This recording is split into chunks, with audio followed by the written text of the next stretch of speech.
és fonamental. O sigui, l'educació ambiental sempre ha estat una eina molt important per crear consciències, sobretot a la gent jove, però també a la gent gran, sobretot a la gent jove, que són els que tenen més recorregut. En la crisi climàtica, que ara ja és emergència climàtica, crec que és fonamental que les noves generacions sàpiguen que tenim un problema gros en el planeta Terra i que l'hem d'afrontar d'alguna manera.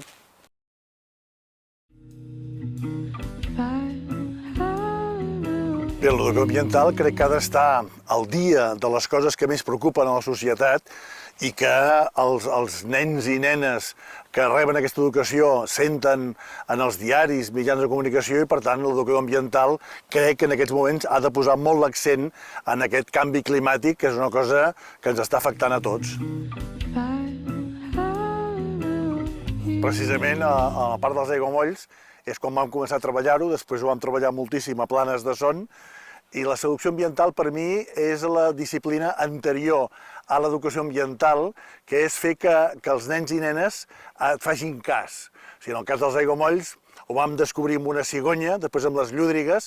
És impossible que un nen o una nena, davant d'un animal com una cigonya o com una llúdriga, no vibrin, per tant connecten totalment, i el missatge d'educació ambiental entra molt més després de la seducció ambiental. Està claríssim.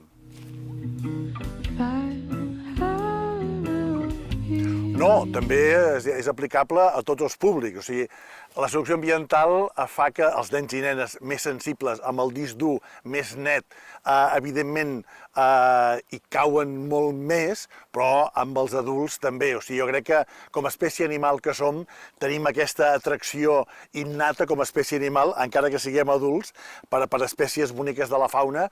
Per tant, crec que val molt la pena aprofitar aquests elements de fauna bonics per poder seduir. És a dir, és tan important una cigonya com una petita bactèria, però amb la cigonya podem fer seducció i la gent s'acaba enamorant de la petita bactèria, que també té molt a veure i és molt important als ecosistemes.